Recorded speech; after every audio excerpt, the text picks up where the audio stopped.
Well, it's 11:30, everybody. Thank you for attending our webinar today. As usual, my name is Steve Richards with Acuity Hearing Network, and I want to thank you all for spending your time with us.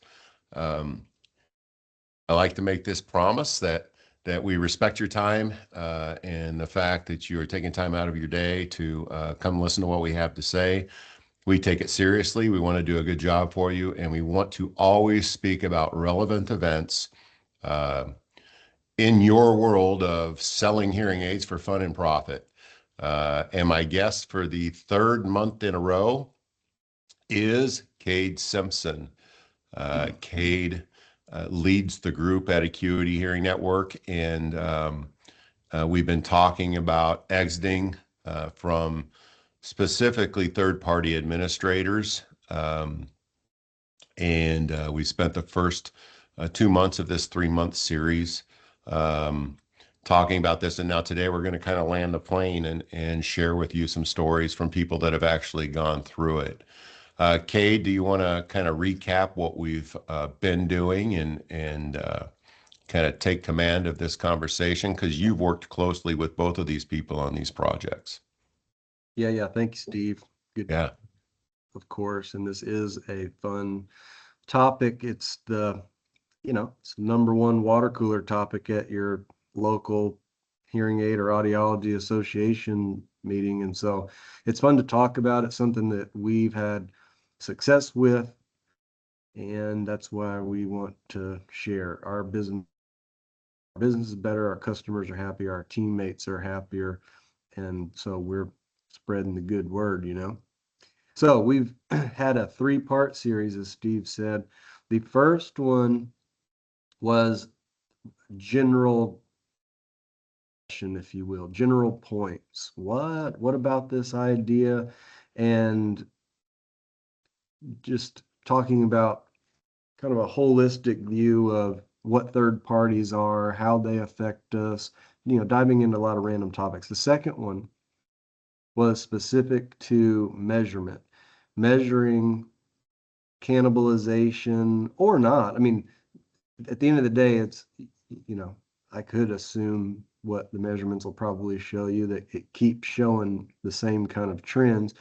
Nevertheless, the point is that you want to go measure and know what your story is. You can do a lot of predictive, best case, worst case scenarios, and really know what's coming once you make the switch. What kind of effect are third parties actually having on your business? Our third installment here today is three categories of action item. Three categories of action item, three buckets that you need to answer in order to successfully pull this off. Now, this webinar it won't literally be a textbook with step by step that you could, print the slides off and go execute it. I'd say that if you want that, then I'll talk to you, more in depth outside of the series. The webinar series is meant to spark, be useful, get a foot in the door, certainly a thought in the door, and give some context and some level of education or perspective. But if you want the full Monty, then it really needs to be a custom job, because everyone on here has got a little bit different business. It's not exactly the same. You know what I mean when I get into it. We did decide we call it a little bit of an audible too, as we were putting our third webinar together here, and Steve just alluded to it. The audible that we threw is, we said, let's get some real life rock stars to join us that have actually been through this and get their perspective. Our perspective is real. We're live and doing it, but why not bring some of our other industry colleagues in? And so you see their mics, and you'll see their mics unmuted, and you'll see their cameras on today. And that is Ron Allender of Beltone of Central Pennsylvania, and then Dr. Amy Holland, who's the clinical director for acute hearing. And These are two really special people that and friends of ours that we're going to talk with who have just been through a third-party exit in their respective businesses. So it's going to be fun to interview them. So we're going to get and hear some real stories, executable elements, and what they've learned, and share with the rest of us on what you should do or shouldn't do, if you will. Okay, I'm going to start going into our first bucket of what we need to answer in order to exit third parties. There's three buckets. I Again. I want to jump in. Yes, Steve. And ask everybody. There might be some real questions that you have for Ron and Amy, and I just want to make sure that that if you do, you ask those questions in the chat, and we will get to and answer all of them. So if you think about it, type it, and we got you covered before we hop off. Oh, yeah. Thanks for the reminder. Okay, the three buckets, the three answers ultimately have fulfilled and exit third parties is one, you need to put together reasoning. Second, your logical reasoning. And then third, you need your tools and processes defined and well established. What do I mean by emotional reasoning? So here's a few elements that you need to define. For example, what is the identity of your business? This was a central piece of the first webinar where we're talking top out there in the world are you claiming? Again, most people that are attending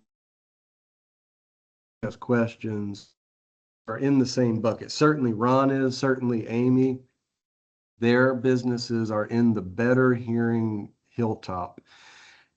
But what we find is even though that's a behavioral core value that we want to provide best hearing, we don't have it really well defined. We don't have our storylines defined. There's no communicated and reinforced mission statements, vision, even core customer. The teammates don't know who the core customer is. So we have to educate our team on these different elements and have ingrained in our DNA.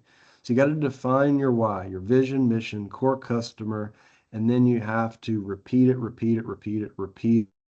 reinforce the fact that that's who we are. And again, we're going to talk in a way, I'll talk in a way as if, better hearing model is what we want to do, and that third parties are not what we want to do because they actually don't allow us to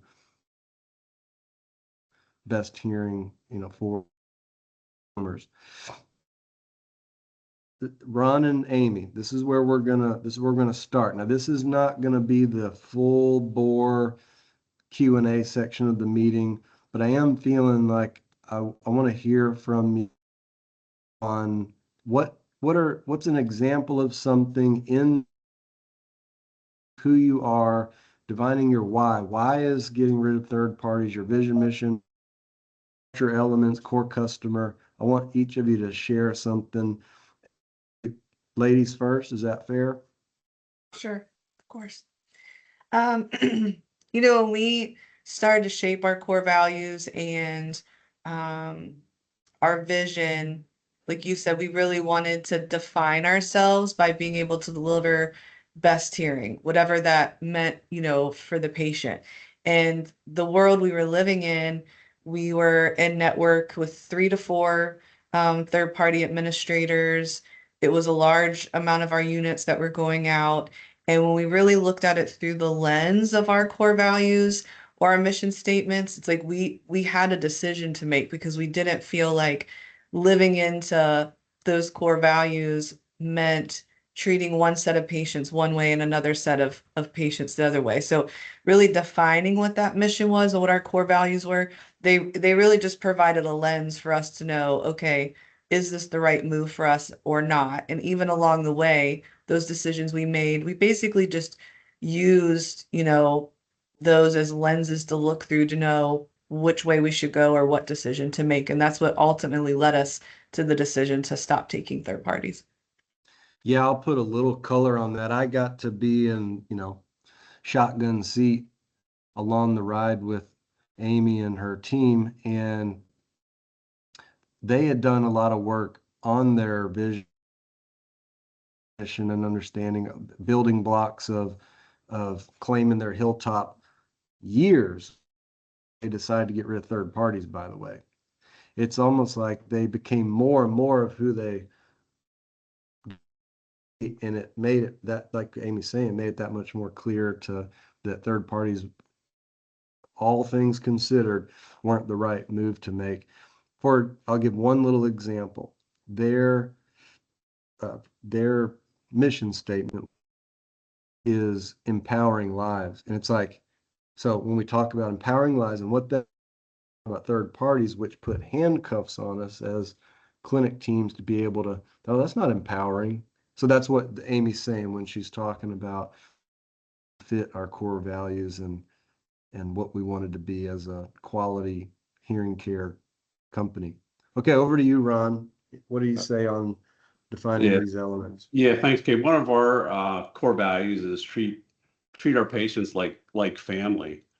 And we just asked the question, if it was a family member, would we want to send them to a provider that did third parties? And the answer was pretty easy. No, we don't want to do that. And the reason why is because a lot of times, they're fit with a lower technology hearing aid, and we just felt like our patients, we were, if you looked at our schedule, we looked like a really healthy practice because our schedule was full, but to service these patients, we had to get them in and out for a hearing test in an hour, and we just didn't have the time to dedicate to our patients the way that we really wanted to treat them. So that's what kind of got us just to take a step back, is like, we need to change our business model, and we do really want to treat our patients like they are family, and third party model just isn't conducive with that. When, this section is the emotional reason, it's way more emotional. Like when you said what you just said, Ron and Amy, like Ron, you're saying treat our patients like family. That is an emotional, I'm feeling, about what that means as a clinician care that I get to provide. It's not a math equation, it's a statement of care. Can you see, I hope we can see how having that definition and that clarity of what your core values are, your mission, your vision statement, your core customer, things of that nature, having those things defined and communicated, it becomes who and what fit. So that just makes me feel good. It's just such good examples of what we're asking for here. Okay, let's move to the second bucket. Second bucket is logic, and be ready for the same thing, Amy and Ron. So emotional reasoning, logical reasoning. Logical reasoning is the math. It's easiest defined by the math that makes the case, say from a business sense, that this isn't what's best for the company. It could be revenue or revenue per clinic hour. It could be profit per patient. It could be how many appointments we see or referral count. The point is you want to measure. And if you measure in such a way that it shows you seeing this segment of customers is actually detracting from, well, you've got a case to give them. What are the wait times in your offices? It's like, if you got rid of these, would other red meat core customers come in that you could give best treatment to for it. If you can measure that, that helps solidify the logical reasoning. Amy, remember I was saying earlier that we had some of your metrics. These are actually a little snippet of your metrics, from the past, where as a reminder from that second webinar, you can go back and anybody can go back and see it. We dove more deeply into it, but check out this list. Completed service appointments referred by a third party. Okay, that's how many of the third party networks we found them through our marketing. Here you go, we're sending them to you. Thank you, third party networks. That's nice. We like that. Now, how many transactions did we put through the third party portal? 191. You only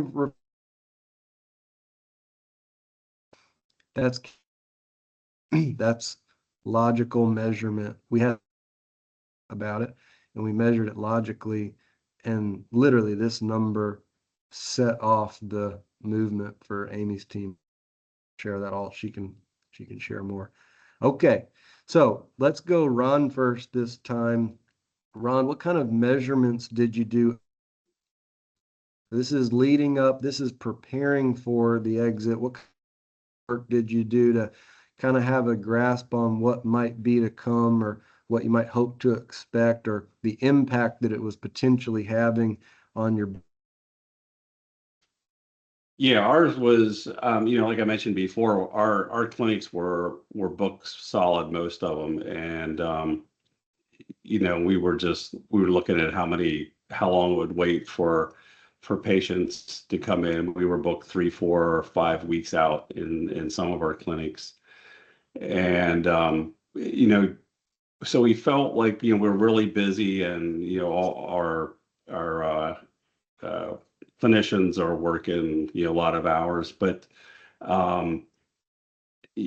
what we had looked at really was our revenue year over year. From 2023 to 2024, we were flat. We were just flat, so we didn't experience any growth in revenue at all, and it's just not a good place to be. If you're not growing, you're dying. So we just, we had to do something really just to increase our overall revenue was one of the main things that we were looking at.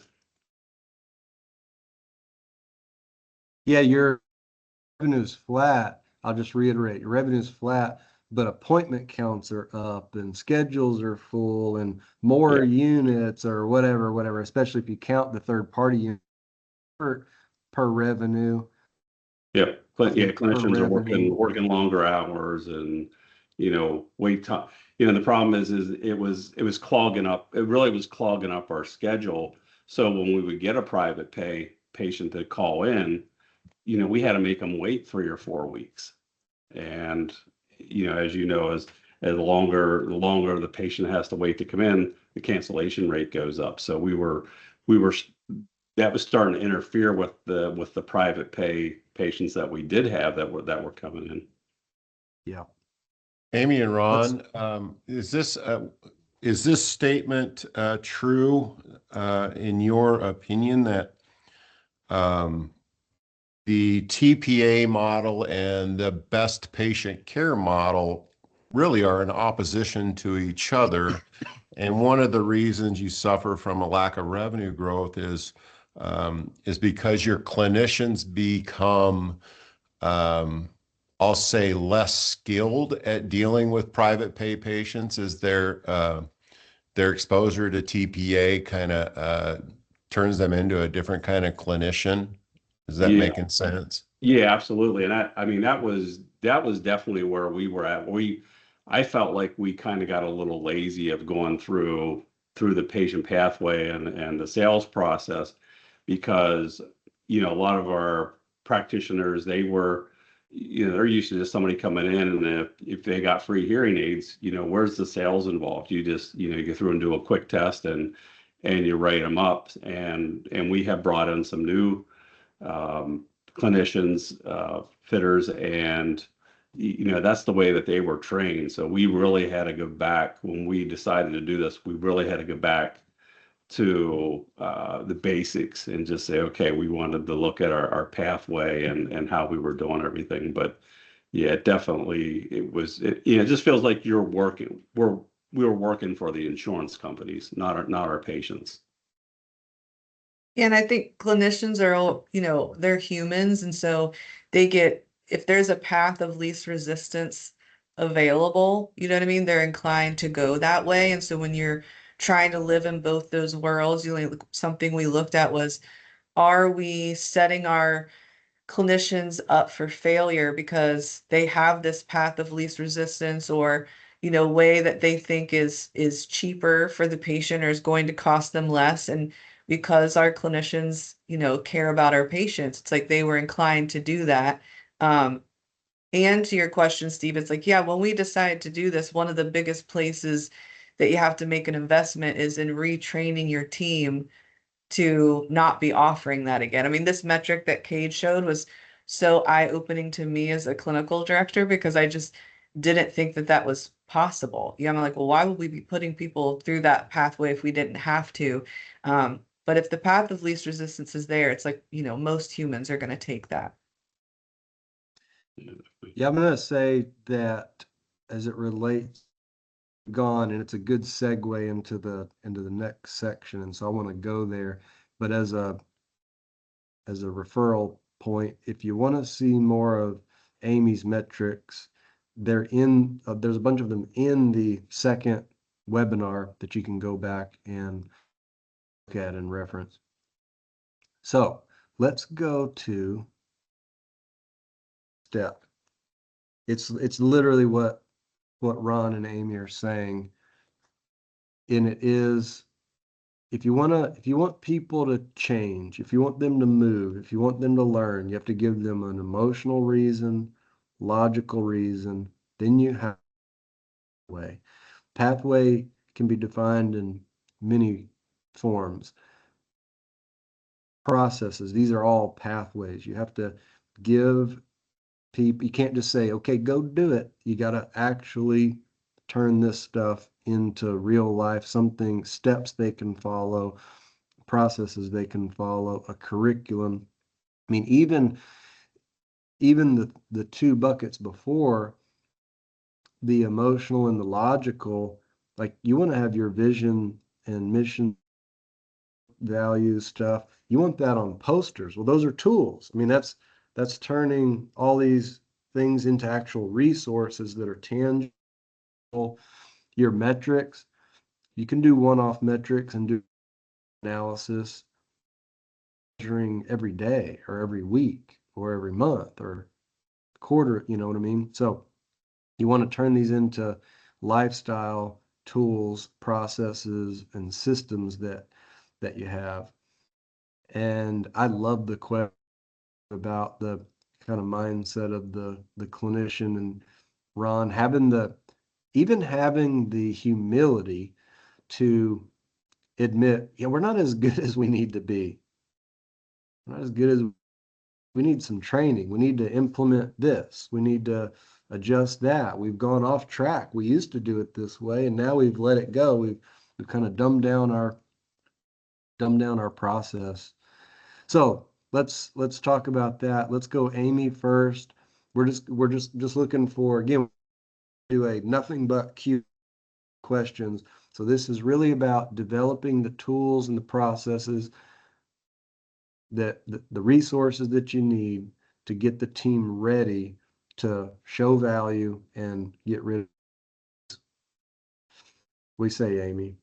Yeah, it's like first, we decide to do this, you at least start the decision based on emotion, and then with the Acuity's help, it's like we had all this data and we could forecast different models to see like, okay, is this really going to be good for us? And then out of that was like, once we made that decision, it's like, okay, what tools do the clinics need to help them be as passionate about this as we are, execute it to the level, that we used to execute these things. And so it's like giving them, for example, a service fee sheet. It's like giving them a way to communicate to the patients what our value is. That's not just us talking about it. It's something physical that they get to take home. Having these pathways where whenever a patient comes in, no matter what appointment type they're there for, okay, we have this pathway and we're going to do the same thing for every patient every time they come in because they're paying a premium price and so they deserve that. And being able to use those tools to kind of um, eliminate or transition from how we used to do things, where we were putting people through that third party portal when they weren't even referred by them, to then treating everyone in this really high end concierge service sort of way. Those tools were the way for us to help the team execute this. It's like it held them accountable. It showed them the way, really. It's like we've drawn a parallel to our team where these pathways are like your GPS. They're going to tell you exactly how to get to the end goal of a patient saying yes, and they're going to self-pay, for their treatment plan. And so you have to have those pathways and those steps set up for them because they're going to need it. I mean, we all would. I need it when I'm in the clinic too. Yeah. Yeah.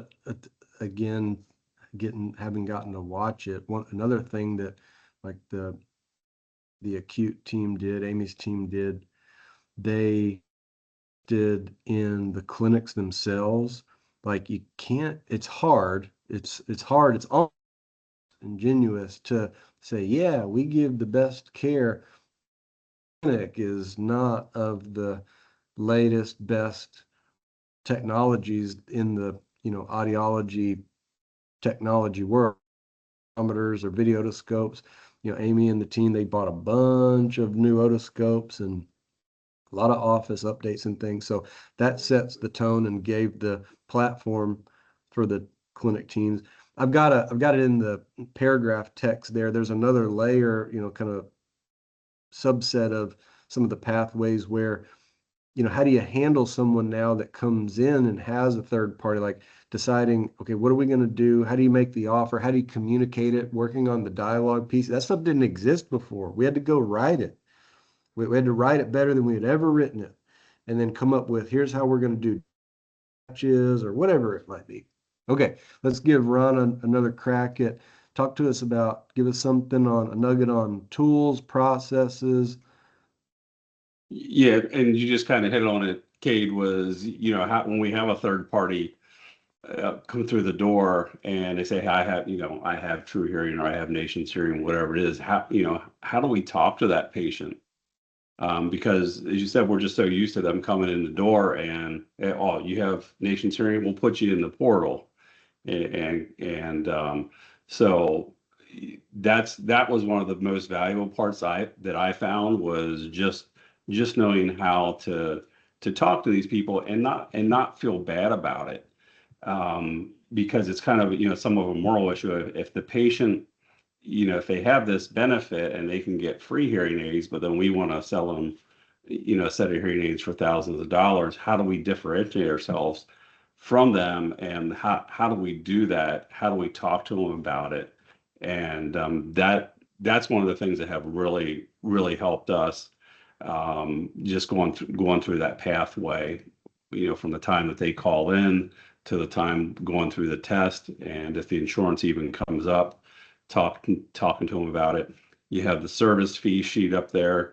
That's another great tool. I think, for some reason in audiology, we just got so used to like doing a lot of things for free, and you go to your doctor and, you get a sheet. This is like, okay, we did this test, we did this and this. And we just always bundled it in with, the cost of hearing aids. So even though we're not necessarily, breaking down and charging for everything that's on the fee sheet, at least we're showing our patients, this is the value of what we're doing, to show this is how much it costs to care. It's not just the hearing aids. So, and most of our specialist clinicians, they liked it too, because now they can see, okay, you know, I really am doing something that's valuable, and I don't have to do everything for free. So that's been really, I think, a tremendous help for us. I think that's a So good, I think that is a good question. We had a question, and I know we said we'd save until the end, but I just want to point out to, it's Lisa. I don't know her last name, but how do you combat the argument with your providers that everyone deserves to hear, and that by removing an option for more affordable devices, it isn't good patient care? And you know, I'll just kind of add to that, you know, my thoughts on it. It's about changing the culture within your organization. Uh, and it's a, you know, it's a bigger story to start telling, that best hearing is a much bigger package than just the hearing aids. And so we like to sell treatment plans, of which hearing aids are just a part of the treatment plan. And so when you start to claim that best hearing hilltop and get away from least expensive hearing aids, it really, you know, it's the same as, in my opinion, and I'll say untrained mind in many of these different situations, having to explain to somebody that they just came to you for a hearing aid, and moving them into a best hearing model. Um, that's really where you have to get your clinicians' heads at as well. And we had somebody that we talked to recently, and she's like, I'm going to quit taking TPAs next week. And I'm like, please don't do that. Because you have to tell this story to your team so that they know how to respond. First of all, to convince themselves that they're doing the right thing, because nobody wants to rip anybody off. Everybody wants to, you know, be above reproach and provide best hearing.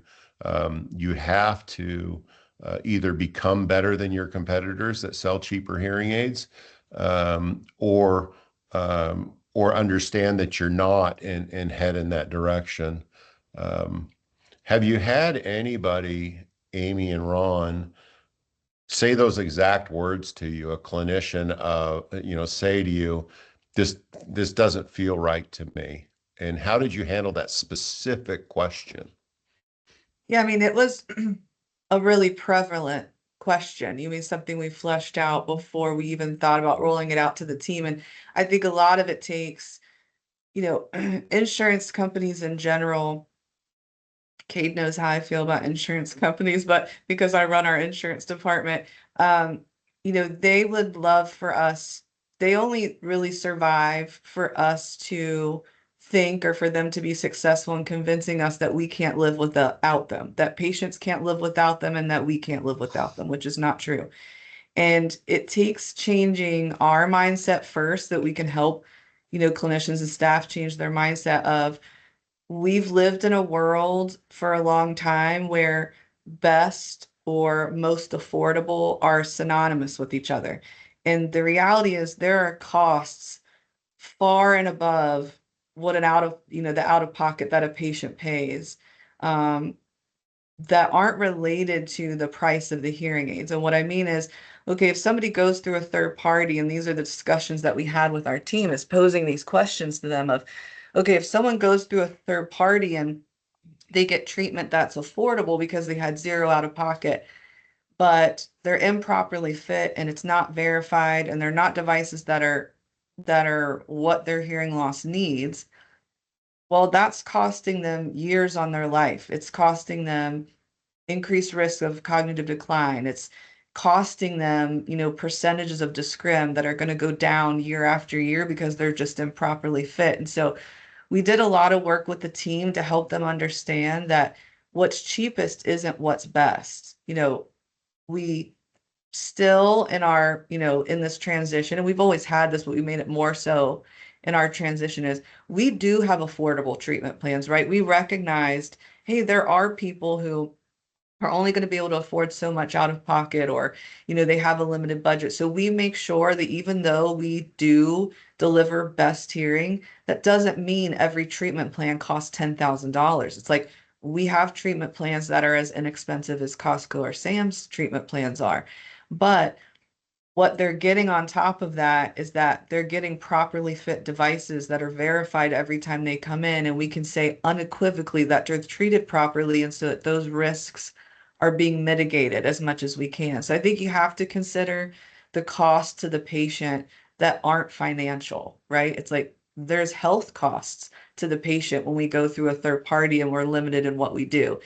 The other side of that was, we had a lot of pushback in the form of, well, we're taking away choices from patients. And my pushback to that or answer to that was, actually, it's not us that's limiting the choices to patients, right? It's like under those contracts, when they referred somebody to us, it was actually the third party that was limiting the choices to the patient because we weren't allowed to talk about anything else other than any other options than what they offered, right? So it's like we had shackles on us by the third party of what we could offer to the patient, even if we knew a better treatment existed, even if we knew that they would be better served by, I don't know, a power BTE. And there were some plans at the time that didn't have a power plus BTE.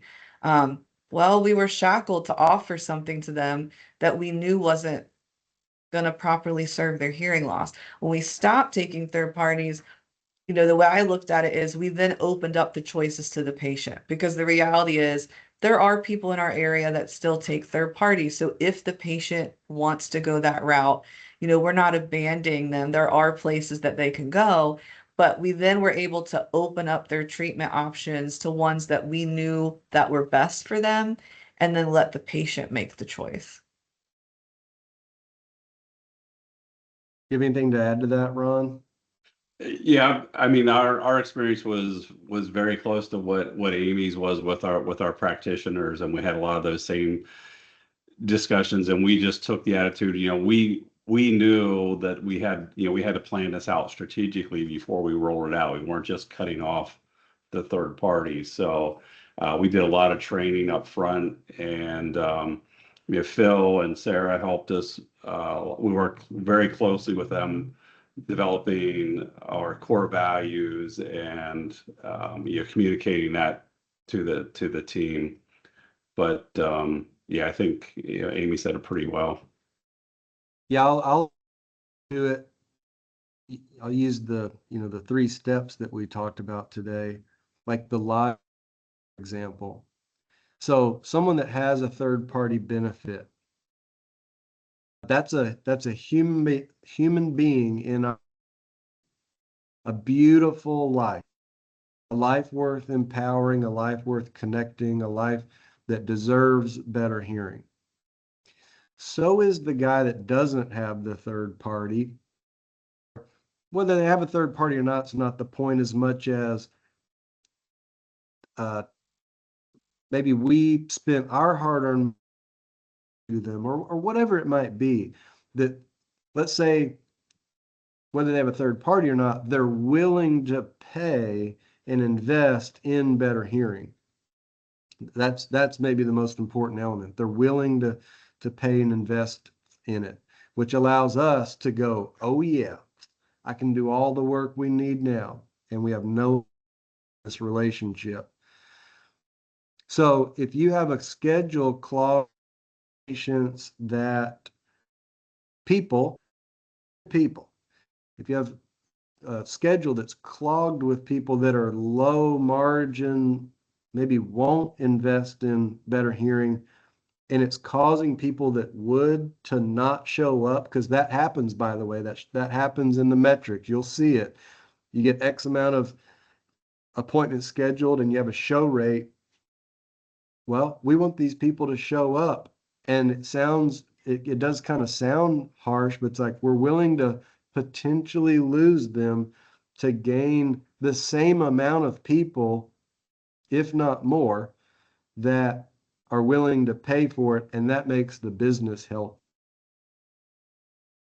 Knowing your core customer and defining that stuff is really important. I'm going to ask that question. I mean, I've got a few questions that it's not all rainbows and butterflies. It's hard.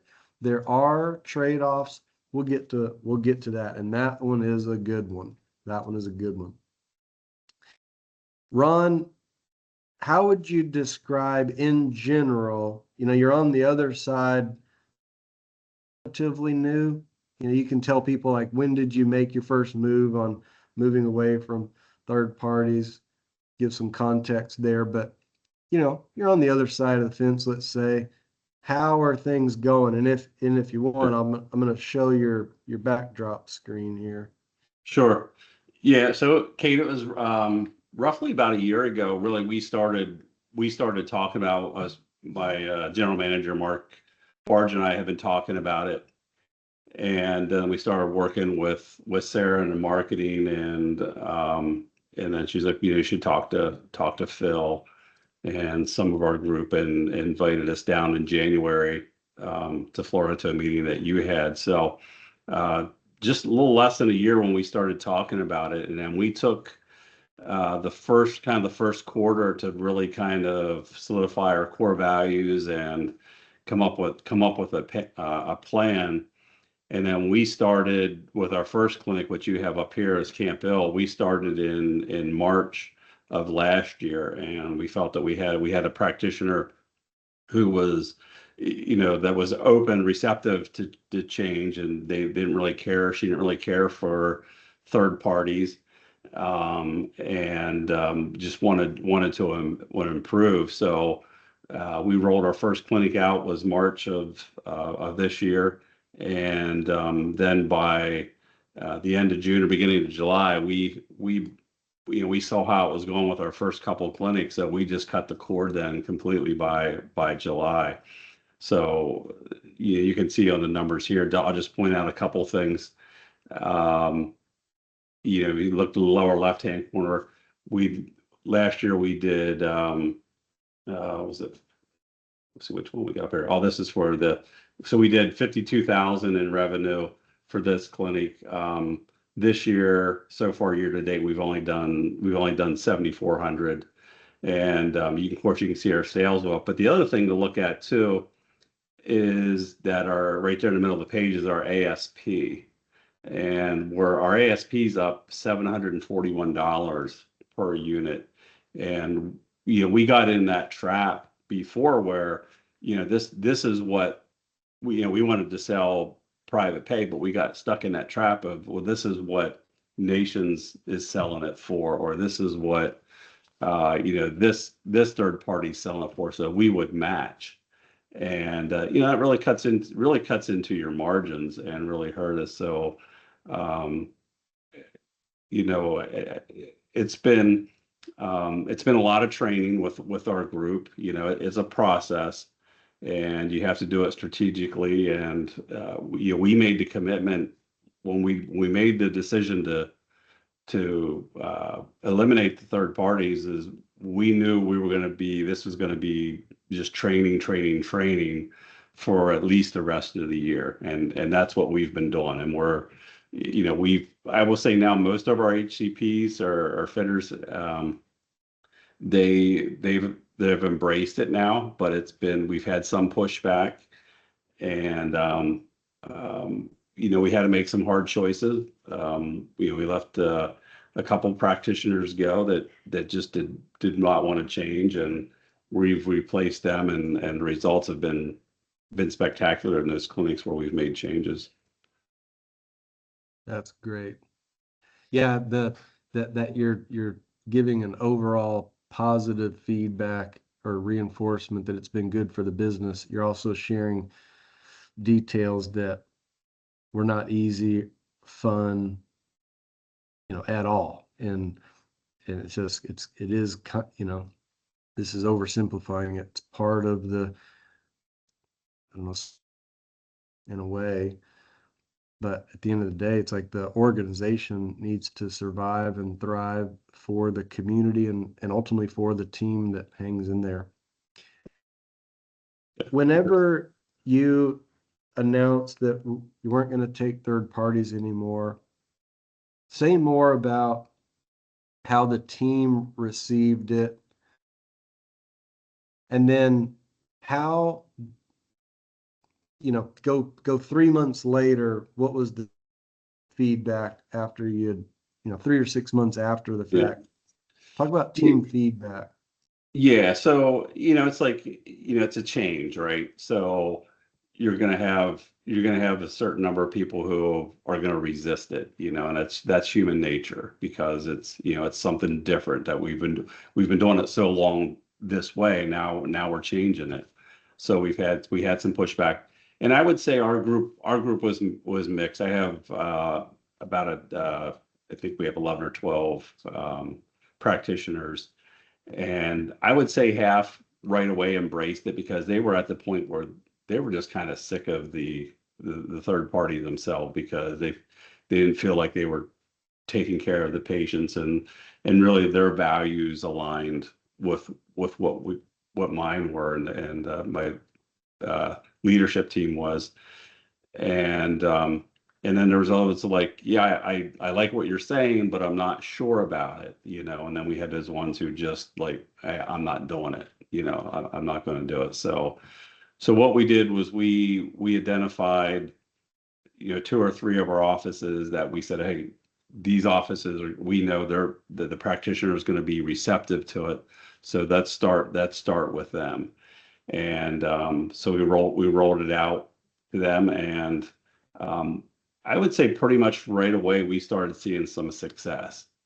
So that kind of got the attention of some of the other practitioners. They were seeing because we have a Monday morning meeting and we report our numbers every Monday morning. So they were starting to see some changes. So I would say 3 months in, we had a good two or three offices that were totally embraced in it and doing a pretty good job. And then from there we just kind of rolled it out to a couple more offices each month until we got everybody on. But we saw growth in revenue and um, patient. We were getting a lot of positive feedback from the patients too because we were using the tools that you guys gave us with the service fee sheet, the VOSU. They love the VOSU.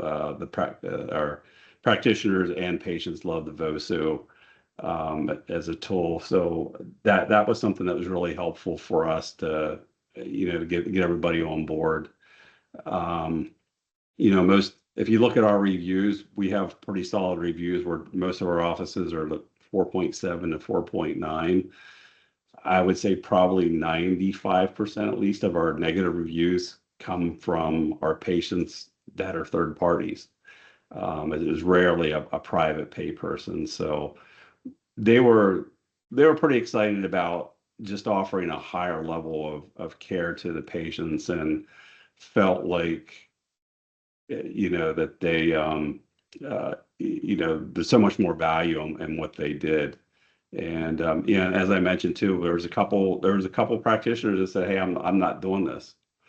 And they're not bad people, but that was not the direction that we were moving in. And we had to part ways with them. And because so this was serious for us. And like you had mentioned too, we have to survive. We have to stay in business to take care of all of our employees and our patients and everybody. So, but once we hit that 3 month mark, we were feeling pretty confident, that this was going to work. And I'd say 6 months, it was kind of second nature, but we still have to go back and train specific practitioners on they're forgetting parts not to do, or for whatever reason they're cutting corners. And I think that happens anytime you have an employees and you want them to follow a pathway or a system. But it's really kind of an ongoing thing. But we just keep trying to improve it every day. Switch over to Amy. Amy, do you have any follow-up on anything little to add on that question about the temperature of the room of the clinic teams going into it, and then how was it, in the early periods after? And then I have another question for you, Amy. Yeah, I can remember the meeting where I stood up there and we had presented all these metrics that you helped me put together of like, okay, when a third party patient comes in by the end of the first visit, we're already in the red, by this amount. And so we had like some really strong, compelling data there. But still, and maybe because our team's so large, when we have 22 clinics and about 25 clinicians, um, when I said, okay, this is the date that we're going to stop taking third parties, and I'm, sending this letter to the third parties to divorce them. I mean, it pretty much was like the air got sucked out of the room. I mean, there was an audible gasp. You can see the panic, on clinicians' faces, or people turning to each other like, what? Like, what are we going to do? And so you have to be prepared for that, right? It's like you just have to be prepared that that's going to happen because it's human nature. But I would say it probably took about 2 patient cycles, so about 6 months, I guess, of, you know, the schedules getting lighter, them getting better at explaining our value to patients who, had gotten their treatment through third party. So it took about 2 patient cycles or about 6 months where I really started to see the clinicians' confidence because they saw at work, okay, what does this mean for me and the clinic? You know what I mean? So because they got to work through that and they saw, okay, the bottom isn't going to fall out. People aren't, going to yell and scream. I mean, those that want to stay within their third party, like there are other places for them to go. Right about the year mark, though, I don't think we really had anyone, and I can say that to this day, that aren't bought in that this is a better way to do it. But I think it's because they survived it, and a year was enough time where you are going to have third party patients that leave and they are going to go somewhere that's in network. What starts to happen though is in that year time frame, sometimes people don't know how good they have it until they go somewhere else. And so because we were giving them invoices when they leave and doing a really good job of building our value and explaining the differences between a third party and a self-pay, we started to see some of those third party patients actually come back and say, no, I went to this other place. They don't do X, Y, and Z. They don't verify whether or not I'm hearing my best. They don't do cerumen removal, period, or definitely don't do it with me watching. And so they got to see those patients come back. And I think it helped them understand how important this model is and how important that is to our patients. It also, a side effect that I did not anticipate at all. Us, like everybody in the industry, has staffing issues, and us divorcing ourselves from third parties became a pretty integral part of our recruiting and interviewing process. So it's like because we don't take third parties, we ask those questions in interviewing when we hire clinicians. And it allows us, before we even hire somebody, to know whether or not this is a life they want to live or whether it isn't. And so it helped us avoid mistakes in hiring that we would have easily made before because we did take third parties. So that was a side effect that I really didn't anticipate. Here's our final question. Then we'll have a little follow-up moment for you, Ron. Okay, you've gone through it. You're going through it. Amy's team is 3 years in, and advice would you give, you're in the middle of it, you've gone through it, what advice would you give to a business owner, a business leader that is contemplating the decision? What's something you learned you maybe wish you did differently? It could be anything like that. I Oh, I'm sorry. We'll have Amy go first while you're on. Okay, sorry. I for one would just encourage people to be brave, and I think we are the advocates for our patients. There's a lot of people involved in patient care, and we're the person to advocate for our patients. For one, anticipate needing to be more courageous than you think you're going to have to be, right? Because your teams are looking to you for that courage, and so you have to be practiced at demonstrating that because they're going to need you.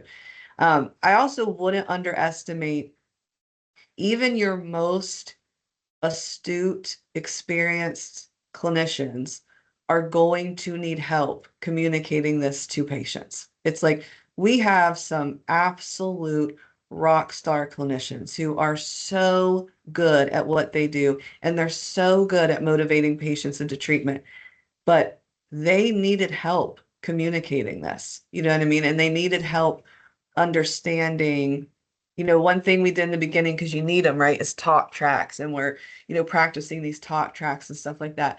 And one thing I probably didn't do as well in the beginning as I should have or wish I had is helping the team understand it's far less about the talking that we do to the patient and far more about the actual actions that we take in the office to communicate our value. It's like if you could communicate your value with no words, that's a much more impactful message than me trying to convince a patient with really well-versed, valid talk tracks about why this is a better way. So it's just to not underestimate the amount of support and training that even your best clinicians and PPAs are going to need.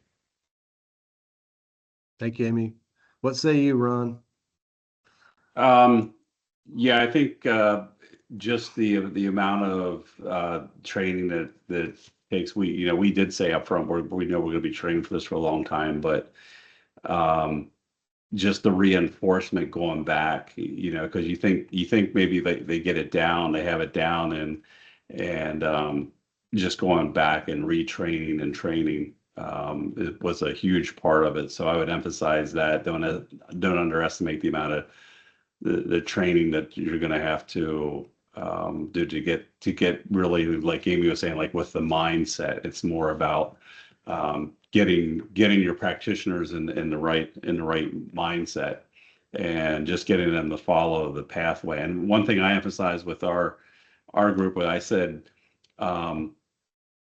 if you have a patient that comes in, I'm not as concerned about whether that patient moves forward with treatment or not as I am you following the pathway. So if the patient comes in and you follow the pathway 100% and they don't move forward with treatment, that's fine. That's okay. You did your part. But I also know if you have 10 patients that come in and you follow the pathway you're going to have a certain amount of those patients that will definitely move forward with treatment. So just kind of don't look at it so much as an individual basis. Try not to get too emotionally involved because this patient says, "Oh, I wanted to use my third party." Look them in groups of 10 patients and evaluate it then, and just follow the system. I'll But jump really in good. and I'll jump in and say it's I like there's a football team in Denver that I'm fond of. Perhaps you've heard of them. It's the Denver Football Broncos. And I can't imagine the coach of the Broncos saying, "Hey, let's go beat the Green Bay Packers," for instance, without installing a game plan. You can't just go tell them to go change somebody's life. You need to give them a game plan. You need to give them tools. You need to paint the picture for them of where you're going. And at the end of the day, here's an important truth: clinicians like to be paid. And we're going down this path in our industry of doing more for less. And that's not healthy for the business. It's not healthy for the clinician, and it's not healthy for the patient. And until you reset your organization and change the culture to be about claiming that best hearing hilltop as opposed to claiming the hearing aid hilltop, it's just that simple. It's not an easy thing to do, but it is simple in the belief that it needs to be done and how you get there. I would also like to ask you, Ron, and you, Amy, tell me how Acuity helped you with this. Would you have gone down this road if it hadn't been for thinking strategically about your business with your friends at Acuity. And I don't know the answer to that, but I want to know how you relied on Acuity. What part did we play in it? Yeah, I can start. And that's a good question, Steve. Would we have gone down that path without, without your help? We were certainly talking about it, and how could we do it? But it's kind of like, the man who ran the 4-minute mile. Nobody knew you could run a 4-minute mile until the first person who did it. And then once they did it, you had a bunch of people running a 4-minute mile. So that's what really gave us hope, is like, we saw your model and talked to some of your team who's been through it, and they came through it very successfully. So we knew that it could be done, but we still had a ton of questions. And I know one of the big ones was that moral issue that kept coming. Was like, okay, this person's coming in with benefits where they can get free hearing aids. How do we ask them for $5,000 or $6,000 for a set of hearing aids? What do you say to them? What do you do? And so those are the type of questions. So, sort of holding our hand and getting us through that part of us, and with the talk tracks, and we're a much better clinic today than we were a year ago. I mean, our training that we've done is so much better. Our facilities, I think, look nicer. We've cleaned up our act, and we've got some new equipment and some things in it. And when you're bringing, when your revenue is increased, like our Camp Hill clinic was just one of them, you have that money to invest back into your clinics, that now you can, start snowballing. So you can get better equipment, and you can take more time to spend with the patient. You don't have to get them through them 45 to 60 minutes. We allot 2 hours now for an upfront test. So we have that time now to invest with that patient. But those were a lot of the questions we had, was just, what do you do in this situation? What do you say? Or, how can we charge this much for it? Yeah, I don't know if we would have done it without Acuity's help. It definitely would have been sloppier and more awkward, and probably not nearly as well executed. But I think if you want to change and you want to grow, regardless if that's moving away from third parties or really any change that in growth that you want to make in your businesses, it's important that you have a partner that's not emotionally connected to your business. I mean, we're not always the best people to make these decisions, only because we're emotionally connected to these patients, and we're emotionally connected to profitability and things like that. So Acuity really helped us, take a practical approach to it, a practical look. It's like, and it had a couple different prongs to it. One is they helped us, with reports to really, before we're even going to talk about this, let's look at what the real state of our business is. Like, there was some metrics that we were maybe missing or not looking at in the most accurate way. So it's like they helped us that way. Then once we could really see, okay, what is the actual state of our business? Is stopping third parties the answer to the problems that we're having? And if that's yes, you guys helped us run through a couple different models of like, okay, if we continue on this path in 4 years, what does our growth look like? Or if we stop taking third parties, let's forecast, with the given number of patients, what that looks like. So it's like, by the time we made that decision, with your guys' help, we really knew what to expect. It didn't feel like an unknown. We were really confident that it was the right decision because we had run through the data models to really know that it was. And I think sometimes the, elephant in the room is that leaders need coaches. I mean, everybody needs a coach. Coaches need coaches.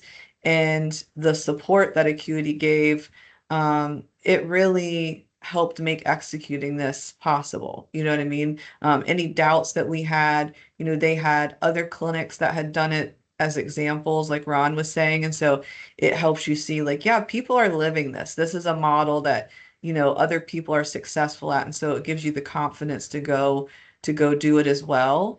But I don't think that we would have had either the data or the courage to probably do it on our own. And if we did it, there's a pretty good chance we might have gone back to third parties at some point. But it's like having been through 3 years of this now, I can say with confidence there won't be a need to ever go back to third parties. Yay. Thank you, both of you. Kay, do you have anything to add before I land this plane? Appreciative of Amy and Ron being here and giving us their honest real life stories. Absolutely. And that's it. That was Now I'm going to land the plane, and I'm going to tell all of you, I so appreciate your time and attention. And I hope that this gives you courage to move forward and reclaim your profession. And I don't have any animosity towards any of these TPA businesses, but I do know in my heart of hearts, I don't believe it's the best thing for the patient, and I don't believe it's the best thing for a clinician owner, and I don't think it's the best thing for the profession of audiology or hearing aid professionals. I just don't. And if you agree with me, we like to travel with birds of a feather. We flock together. I'd invite you to reach out to me. We will, at no charge, have initial discussions with you and analyze your business and start to talk about, what a plan might look like to make this change. And we'll walk through it with you. If you decide to move forward and have us help with this project or any other project, I just want to let you know that there's my email address, there's my cell phone number. Oh, I also wanted to say a couple times earlier in the presentation, we referenced the second webinar on this topic and the first one, so that was October, November, December. If you go to our website, which is acuityhearingnetwork.com, do I have that right, Cade? yeah. acuityhearingnetwork.com, there is a spot that says learning, and click on that learning. All the webinars that we have done will provide, I believe it's a YouTube link for you to go and watch them. So I didn't want to let this meeting go by without reminding everybody that this content lives at our website. I've got nothing else to say except, golly, everybody get back to work. It's Thursday after all. Thank you very much. Adios.